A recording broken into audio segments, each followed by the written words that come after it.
ng dumidikit sa ibabaw, di ba? Nandun lahat sila nakabitin. Pero pag naibigay yon, may film yon, hindi ngayon dadami. But that technology, where is it now? It's really up to, we promoted that long time ago. Matatandaan ko, bago pa lang ako sa TAPI. No? It's also the ability of our community to absorb these technologies. Kung invento tayo ng invento, maraming mga gawa, wala namang makapag sa natin, na walang mag-absorb. Para ding yan eh, para ding kain ka ng kain pero yung nutrients di mo naman na-absorb, no? Papayat ka pa rin kasi yung system mo walang kakayahan to absorb the nutrients. Ganun yun. So we have to make everything healthy. So kami, we try everything that we can, but we only to a certain limits. It's really the ability of the private sector to absorb this, put the investment, take the risk, and put this into commercial use. I hope na-answer ko din, Mel, yung, Susan, sorry. Meron lang ako basta idagdag. There's this kind of project we implement in the region. We call it DATBED. Actually, this is also a project under TAPI, and we have tried to really promote this. Ito yung bang Iris is successful in having this funded by TAPI through DOST and CR.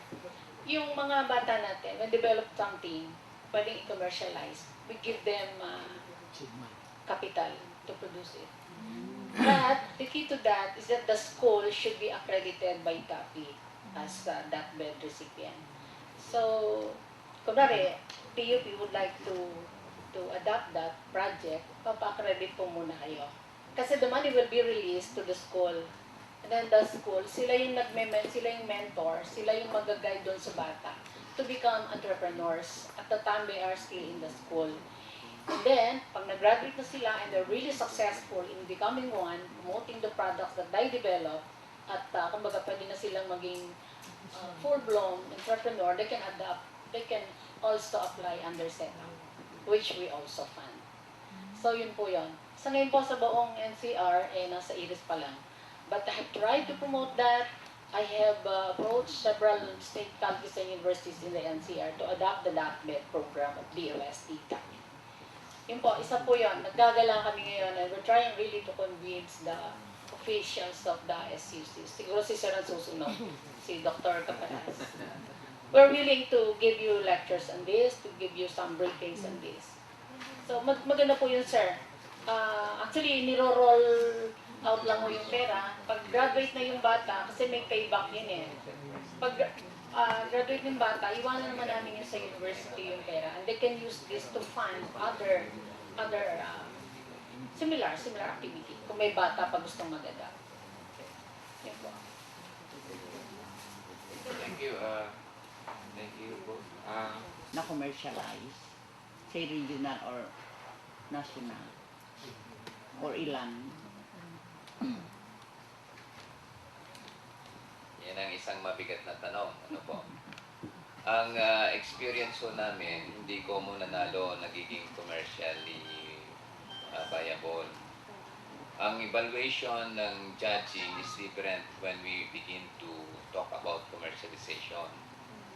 Kasi kung ang mga inventor wala namang magandang business plan, sayang naman kung bitawan natin ang pera ng gobyerno at mag-undertake siya ng kanyang business na alam natin na wala siyang capability.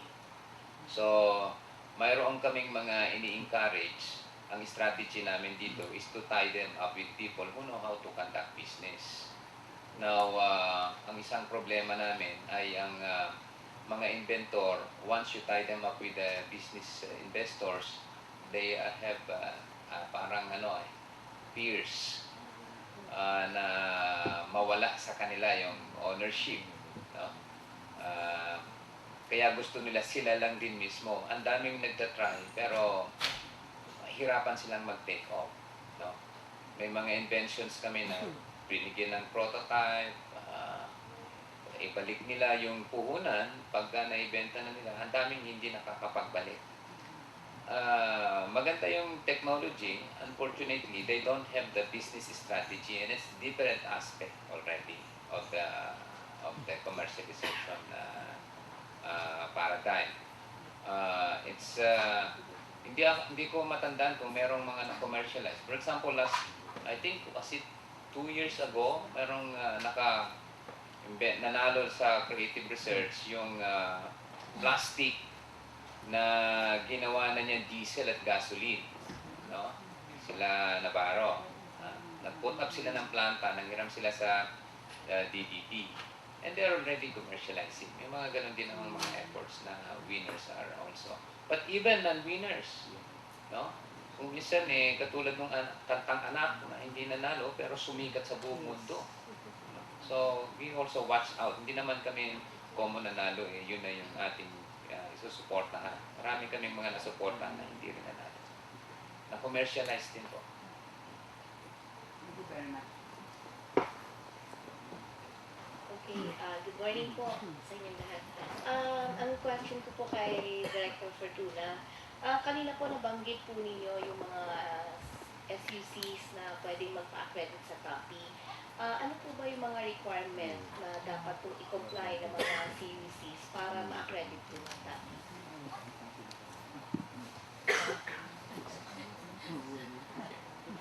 Sa long list. Parang sa akin mo lahat pinapasa natin. Mga mahihirap. Okay, yung program namin sa DATBED, ito yung DOST Academe Technology-Based Enterprise Development. So, ang main purpose lang namin dyan, yung mga bata maging entrepreneur.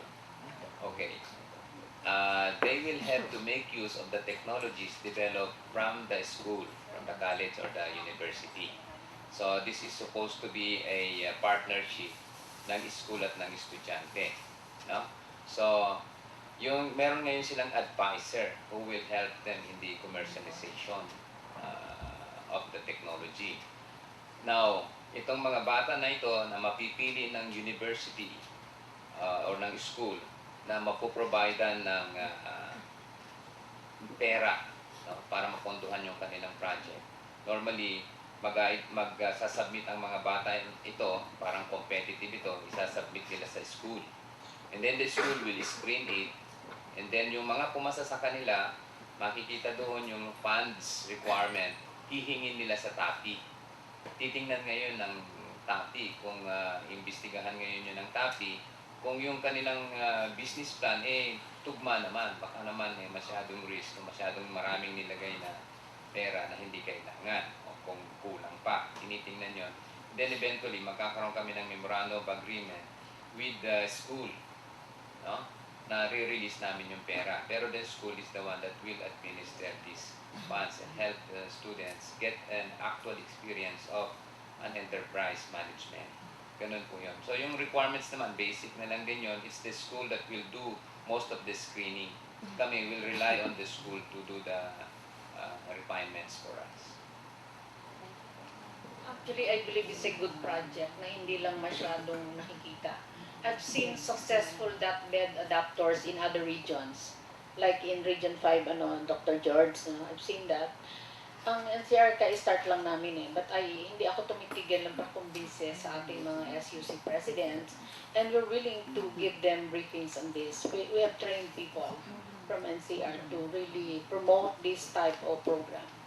Binabantayan ko yung IRIS kung paano sila ka-successful in the implementation of this project.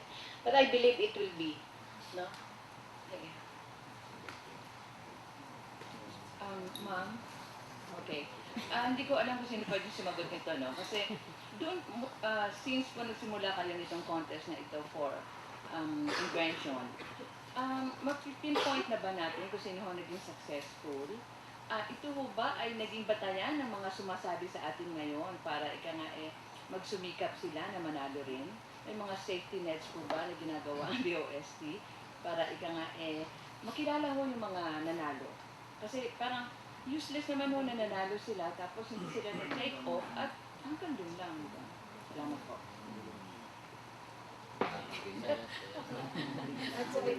Pinapasa ko to kay George kasi second year ko lang to na mag-host, no?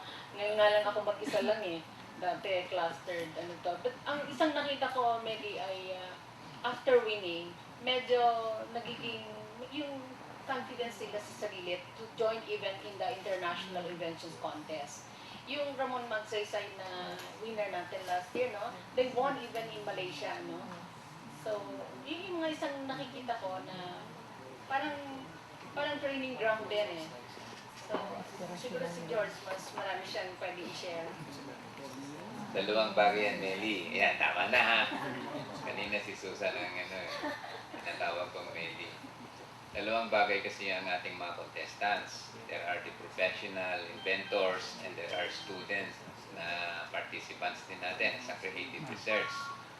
Ang mga students, normally, they forget about their inventions once they graduate. Hindi naman sila nagiging professional inventors. Once naman maging inventors sila, yung mga talagang mga professional inventors, they join itong mga inventors organizations. And through these inventors organizations, yung mga activities nun, tinutulungan namin. No? Pag nag-exhibit sila, ini-invite namin silang mag-exhibit so that these inventions can continue to have exposures. Makikita ninyo, ang pangalan niyan ay RISE. Merong E sa dulo, hindi lang RIC. No? Regional Invention Contest. Meron pang exhibit. No?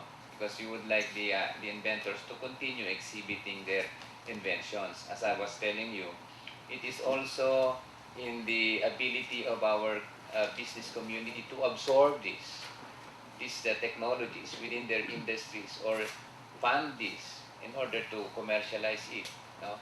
Para talagang mapakinabangan natin. Continuously, minsan nag-organize pa kami sa Visayas and we don't stop them from participating in the other regions para ma-expose nila yung kanilang mga inventions. No? At pag nanalo sila sa National Invention Contest, although wala naman tayong maraming pera, pero we also have some funds for them to travel abroad. If they're recommended by the screening committee na ito ay magandang ma-expose abroad, we fund their travel abroad so that they can join other exhibits there or even contests. Although ito namang invention contest hindi katulad ng Olympics na may organized na national o global competition ng mga inventions, walang ganun eh. Minsan-minsan, merong nag-organize ng exhibits and we also send them their expenses ng government, no?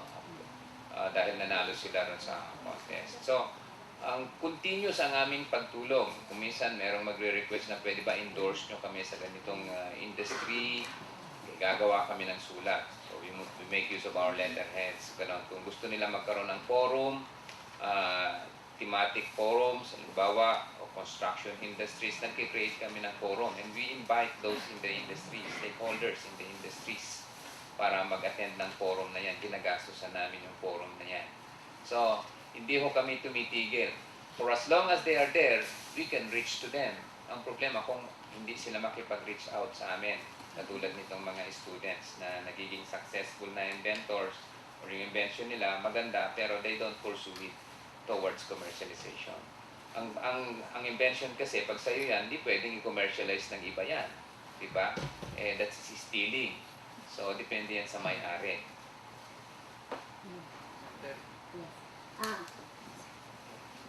Good morning po, Teresa po from the Armed Forces Radio and Explorer Daily Newspaper. Nakapanayan po namin yung sa mga regional bill na invention contest. Katulad po ni Dr. J. Tejada ng Tugigaraw, Cagayan. September 14 to 16 po na nagiganap. Ganon din po si Dr. Elsa Chan po. Ganon din po sa September 26, 29 po naman. Ayon po sa kanila, yun nga po, ang tanong ko po yung po bang programa nila ron at saka dito, the same po.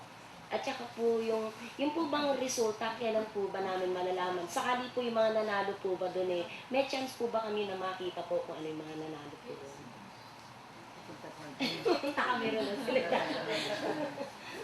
Kaya sabi ko, ito yung mga regional convergence. So, by next year, di ba, Dr. George, we'll have the national convergence. So, yung lahat ng winners, magtatagpo-tagpo doon. Yun nga lang, itong regional ginawa natin para yung mga malalapit na inventors dun sa lugar na yun, they will come out. Yun ang nakita namin dito sa paggawa namin ng regional. Kasi before, national lang yan. Tapos later on, ginawa nating clustered. Luzon, Visayas, Mindanao, one cluster, Visayas,